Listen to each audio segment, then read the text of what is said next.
श्री रामचंद्र कृपालु भजमन अरन भव भय दारुणम नव कंज लोचन कंज मुख कर कंज पद कंजारुणम। श्री रामचंद्र श्री रामचंद्र। राम आ रहे हैं, हमारे आपके सबके रघुनाथ जी आ रहे हैं। मेरे राम आ रहे हैं। मेरे राम अपनी नागशैया से उठाए और माता कौशल्या के गर्भ से प्रकट हुए। जाने क्यों मेरे राम को काला रंग इतना पसंद है कि विष्णु रूप हो या कृष्ण रूप, वे श्याम सुंदर ही बनकर आते हैं। तुलसी के राम ठुमक ठुमक कर चलते हैं, उनके पैरों में बंधी पैजनी बजती है। कैसे आह्लाद का विषय है कि जो संसार को उठाने आया है वो भूमि पर बार बार गिरता है। राम जन्म पर वनों में तपस्या कर रहे धीर गंभीर ऋषियों को बावलों की तरह नाचते देखा था मैंने। अभी मेरे प्रभु युवावस्था के प्रथम चरण में ही हैं कि एक ऋषि आ गए उन्हें ले जाने। बुजुर्ग अवस्था में पिता बने तनिक उस दशरथ की तो सोचो, वह कैसे अपने रक्त को शरीर छोड़कर जाने के लिए कहें। पर राम तो राम हैं। पुत्र प्रेम में अंधे बाप को राजधर्म की शिक्षा देते हुए चल पड़े, महान विश्वामित्र के साथ। राम के लिए ही जन्मे लखन कैसे साथ ना जाते। जब ताड़का को देखते ही एक ही बाण से यमलोक पहुंचाया रघुनंदन ने, तब सुमित्र ने पूछा कि बिना किसी चेतावनी के देखते ही ठोर मार गिराया, ना उसकी सुनी ना अपनी सुनाई, बस मार दिया। यह कैसा नृशंस व्यवहार। तब रघुवर ने देवगुरु बृहस्पति से नीति की शिक्षा पाए सौमित्र को यानी कि लक्ष्मण जी को नीति ज्ञान दिया कि शत्रु से एक बार बात की जाती है, दूसरी बार समझाया जाता है, तीसरी बार मार दिया जाता है। जितनी बातें करनी थी वे विश्वामित्र कर ही चुके थे, हम तो यहाँ दंड देने आए हैं। जब कृपा निधान वन में भ्रमण कर रहे थे, उन्होंने पर पुरुष से संबंध बनाने वाली स्त्री को उसके पाप के बोझ से मुक्त कर दिया और संसार को बताया कि यदि अपराधी भी सच्चे मन से पश्चाताप करे तो उसे राम की शरण मिलती है। उपवन में टहलते हुए एकाक जगत जननी सीता को देखकर टकटकी बंद गई प्रभु की, और उस निश्चल प्रेम को देख मैं अचंभित हो गया। जिसके कारण संसार चलायमान है वह भी प्रेम में ठहर जाता है। अयोध्या जिस दिन की प्रतीक्षा में बावली हुई जा रही थी, उसी दिन बिजली गिरी कि कैकेयी ने राज राजेश्वर को वनवास का श्राप दे दिया। हाय कौशलाधीश और अयोध्या वासियों के आंसू नहीं देखे जाते थे, पर शेष विश्व टकी टकी लगाए बैठा है कि अयोध्यावासियों के प्रेम में फंसे राम कब उस स्नेह बंधन से मुक्त होकर अन्य जनों पर अपना प्रेम बरसाते हैं। धीरे धीरे वन की ओर बढ़ते हुए प्रभु को ऋषियों से ज्ञात हुआ कि दुष्टों ने ऐसा आतंक फैलाया हुआ है कि विश्वामित्र को छोड़ कोई मदद मांगने तक ना निकला। आतंक को जड़मूल से उखाड़ने के लिए देखो वो दृढ़ प्रतिज्ञ कैसे गहन वन में धंसता जा रहा है। पुरुषोत्तम के सौंदर्य को देख आतंक की अधिष्ठात्री शूर्पणखा प्रणय निवेदन करने आई है मेरे राम से, और मना करने पर जब आक्रामक हुई तो उसकी नाक काट दी लक्ष्मण जी ने। नाक क्यों काटी होगी, जान से ही क्यों नहीं मार दिया। मेरे प्रभु ने मुझे बताया कि जान से मार देते तो बात वहीं खत्म हो जाती। वनों में छिपी जनता को त्रास देती उसकी राक्षसी सेना सामने कैसे आती। जनता को भय मुक्त करने और दुष्टों को भयभीत करने के लिए महाभाव ने अपने भाई लक्ष्मण तक का साथ नहीं लिया और अकेले ही हजारों हजार राक्षसों को खड़े खड़े ही एक एक बाण से बींध दिया।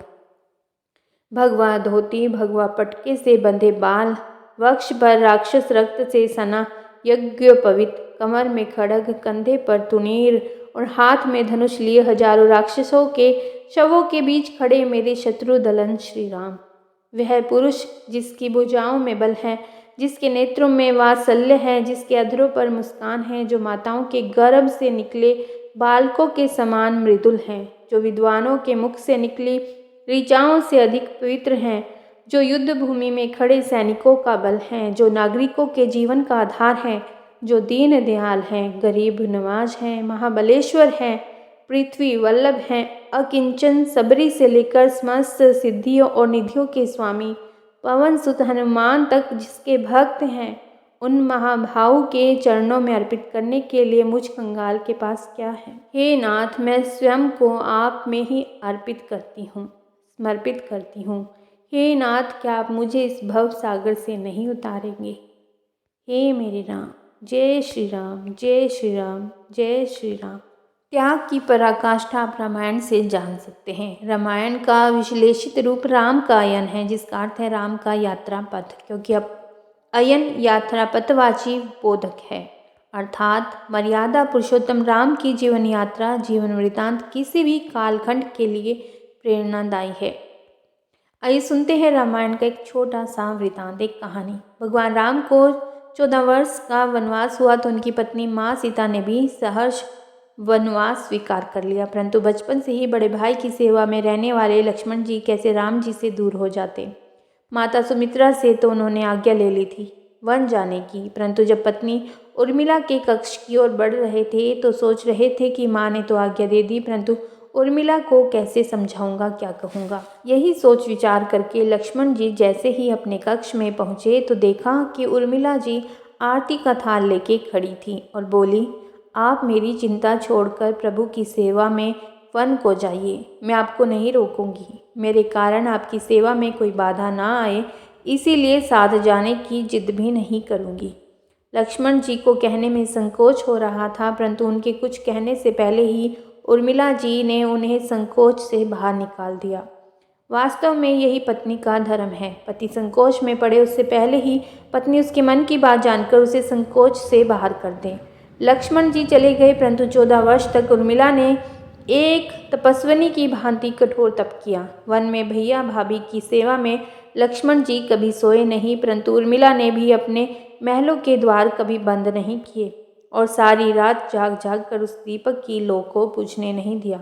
मेघनाद से युद्ध करते हुए जब लक्ष्मण को शक्ति लग जाती है और हनुमान जी उनके लिए संजीवनी का पहाड़ लेके लौट रहे होते हैं, तो बीच में अयोध्या में भरत जी उन्हें राक्षस समझकर बाण मारते हैं और हनुमान जी गिर जाते हैं। तब हनुमान जी सारी बात बताते हैं कि सीता जी को रावण ले गया, लक्ष्मण जी मूर्छित हैं। यह सुनते ही कौशल्या जी कहती हैं कि राम को कहना कि लक्ष्मण के बिना अयोध्या में पैर भी मत रखना, राम वन में ही रहे। माता सुमित्रा कहती है कि राम से कहना कि कोई बात नहीं, अभी शत्रुघ्न है, मैं उसे भेज दूंगी। मेरे दोनों पुत्र राम सेवा के लिए ही तो जन्मे हैं।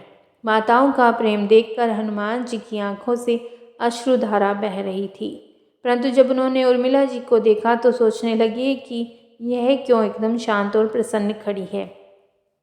क्या इन्हें अपने पति के प्राणों की कोई चिंता नहीं?